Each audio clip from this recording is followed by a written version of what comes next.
Salam optimis sahabat iman, rekan-rekan sekerja Tuhan. Mari kita bersatu dalam doa sebelum mendengar renungan singkat ini. Oleh anugerah Tuhan, kami hidup sampai hari ini. Roh Tuhan beri pencerahan seri renungan singkat ini supaya kami melihat masa depan. Dalam nama Yesus, jalan kebenaran dan hidup. Amin. Tema renungan singkat saat ini, peran Roh Kudus di tengah-tengah dampak krisis pandemi COVID-19.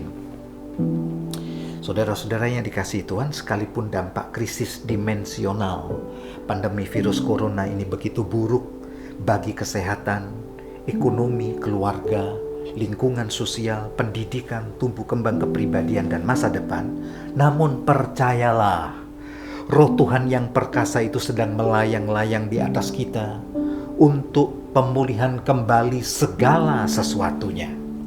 Memang sebagian orang menyikapi dampak krisis virus corona ini dengan marah, terintimidasi, tertekan, depresi. Akhirnya dalam tanda petik lumpuh kehidupan. Namun sebagian orang dengan keteguhan iman, spirit pejuang pantang menyerah, terus melangkah bersama untuk mencapai visi. Mereka punya keyakinan iman bahwa Tuhan merencanakan hari depan yang penuh harapan, shalom, damai sejahtera di tengah-tengah tantangan ini. Mereka terus melangkah maju. Mereka menempatkan beragam krisis, kegagalan, keterpurukan bukan sebagai hambatan, tapi sebagai jalan tanjakan hidup berkualitas. Amin. Mereka percaya bahwa Tuhan bekerja dalam segala keadaan untuk mendatangkan kebaikan bagi mereka yang mengasihi Tuhan. Karena itu, saudara-saudara yang dikasihi Tuhan, jadikanlah masa-masa krisis ini seperti retreat online bersama Roh Kudus, saat-saat teduh bersama Roh Kudus, atau seminar online bersama Roh Kudus. Bila berkepanjangan, jadikanlah sekolah padang gurun bersama Roh Kudus. Di sini kita belajar kecerdasan daya tahan, adversity quotient. Di sini kita belajar kecerdasan emosi kita, emotional quotient. Kita belajar inteligensi quotient, bagaimana berpikir bersama-sama Tuhan. Mencerdasi hidup untuk melihat hari depan. Spiritual quotient, kecerdasan spiritual. Berbicara mengenai kecerdasan daya tahan di masa krisis ini, jadikanlah untuk pembelajaran saat-saat ini adversity quotient, kecerdasan daya tahan. Kita belajar melalui jalan ketaatan via dolorosa, jalan tapak-tapak kaki berdarah Yesus Kristus ke Bukit Golgota. Inilah cinta berdarah-darah, totalitas tanpa ada yang sisa. Berbicara mengenai emotional quotient, kecerdasan emosi, di saat-saat krisis ini kita terasah. Izinkanlah saat-saat krisis ini Roh Kudus untuk membangkitkan respon emosi sayang cinta kita pada Golgota, pada salib Yesus. Mengalami sukacita keselamatan, rasa secure dan aman atas penebusan dan kuasa kebangkitan Yesus. Izinkanlah Roh Kudus mengimpartasikan hati Bapa Sorga untuk kita kuat, sabar di dalam kesesakan, punya kemurahan hati yang tulus seperti hati Bapa. Izinkanlah Roh Kudus di masa krisis ini untuk kecerdasan emosi kita menumbuhkan kualitas integritas kepribadian emosi kita melalui kesetiaan, kerelaan hati memikul beban tanpa bersungut-sungut, mengendalikan emosi dalam segala keadaan. Satu proses pembelajaran untuk kecerdasan inteligensi quotient dan spiritual quotient. Jadikanlah masa-masa krisis ini tetap berpikir dengan spirit ilahi. Haleluya. Berpikirlah sebagaimana firman tertulis. Berpikirlah sebagaimana Allah berpikir di dalam firman-Nya. Berpikirlah krisis kehidupan yang kita alami ini proses kualitas kedewasaan, representative of Christ Kingdom, imago Dei. Orang-orang yang sukses, saudara-saudara, sepanjang sejarah pernah mengalami berbagai krisis. Tokoh-tokoh Alkitab pun Musa, Elia, Abraham, Yusuf, Ayub, Kaleb, Rasul Paulus, dan seterusnya pernah mengalami saat-saat krisis, namun tetap teguh di dalam iman. Berbicara mengenai pikiran dan spirit ilahi, itu ada korelasinya. Think, berpikir, dan thank, bersyukur, di dalam bahasa Latinnya itu berjalan bersama-sama.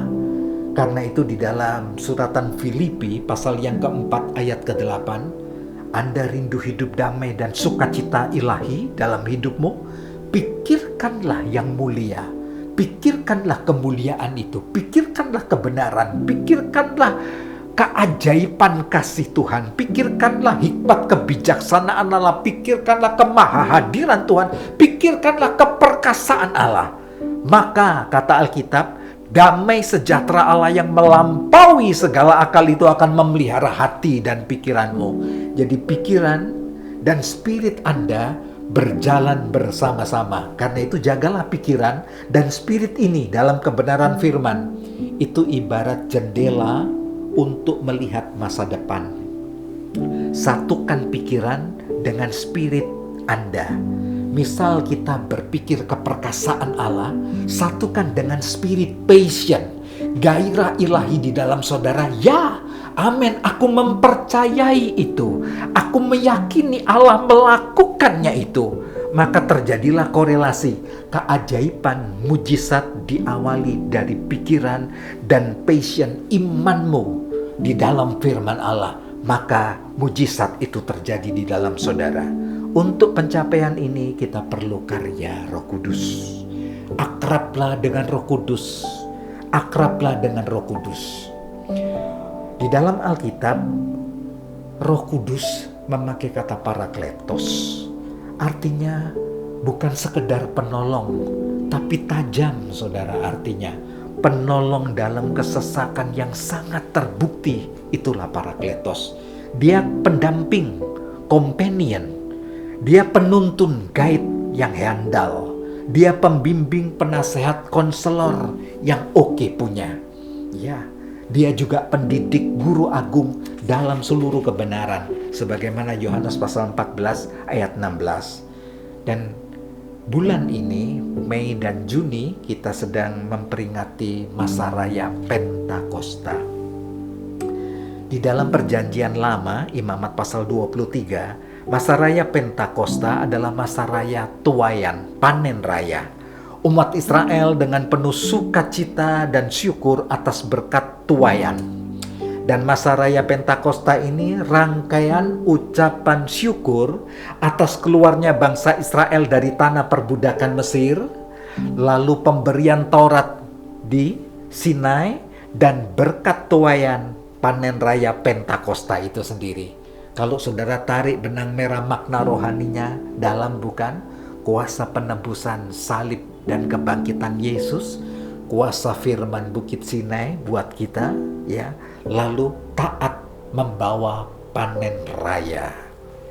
Kalau di dalam perjanjian baru, Kisah Para Rasul pasal yang kedua, masa raya Pentakosta adalah deklarasi pentahbisan gereja mula-mula. Saat para rasul, murid-murid Kristus bersukacita atas penebusan Yesus yang mati dan bangkit itu, dan memerdekakan kita dari kutuk dosa, dan menerima pencurahan Roh Kudus atas mereka untuk menjadi saksi Injil keselamatan Yerusalem, Yudea, Samaria sampai ujung bumi. Dan terjadi panen tuaian jiwa-jiwa, 3.000 jiwa, jumlah mereka bertambah-tambah. Kesimpulan yang kita tarik dari peran Roh Kudus dalam hidup orang percaya di tengah-tengah pandemi COVID-19 ini, yang pertama, Roh Kudus memeteraikan dirimu, setiap saudara, dengan firman dan rohnya sebagai anak Allah. Efesus pasal 1 ayat 13, Roma pasal 8 ayat 16. Anda dimeteraikan dengan spirit of sonship, spirit of father, hati kasih Bapa juga termeterai di hidupmu. Spirit of the living God, kehidupan ilahi mengalir di dalam dirimu. Yang kedua, peran Roh Kudus dalam hidup orang percaya di tengah pandemi COVID-19 ini. Roh Kudus memuridkan saudara. Setelah memeteraikan Anda, Dia memuridkan Anda dalam seluruh kebenaran. Roma pasal 8 ayat 14. Ini spirit of revelation, hikmat dan pewahyuan. Ada kecerdasan dan kebijaksanaan ilahi yang turun terimpartasi atas saudara untuk saudara bisa menang atas kondisi pandemi ini dan tegar berdiri sebagai pemenang. Yang ketiga, Roh Kudus menopangmu. Saya lebih senang memakai kata memelukmu. Roh Kudus memelukmu dalam doa-doa. Roma pasal 8 ayat 26. Spirit of compassion dan supplication. Dia punya roh permohonan yang hebat, syafaat yang hebat dengan belas kasihan, spirit of grace, supaya anugerah Allah mengalir dalam hidup saudara. Dan yang terakhir, yang keempat, Roh Kudus memerdekakan hidupmu dari hukum dosa dan maut. Spirit of freedom. Roma pasal 8 ayat 1. Tidak ada lagi penghukuman bagi orang percaya. Mari menyikapi pandemi ini bisa melihat sebagai tanjakan untuk kualitas kehidupan. Nikmati, kalau ada panen pemulihan yang Tuhan sedang kerjakan atas hidupmu. Dan tetap spirit of freedom itu ada di hidupmu. Spirit of power, kuasa, spirit of strength, keperkasaan Allah ada di hidup Anda. Mari kita teduhkan hati. Saudara, taruh tangan saudara di dada Anda. Kami mau berdoa buat Anda. Terima kasih Bapa yang baik. Mengalirlah saat ini dari tahta kasih karunia Allah. Spirit of sonship atas setiap pribadi yang mendengarkan dan membuka hati. Spirit of Father atas saudara. Spirit of the living God, kehidupan Allah mengalir. Spirit of revelation, ada hikmat pewahyuan di tengah-tengah kesulitan dan terobosan baru. Kelak menyongsong musim yang baru, tuaian yang baru.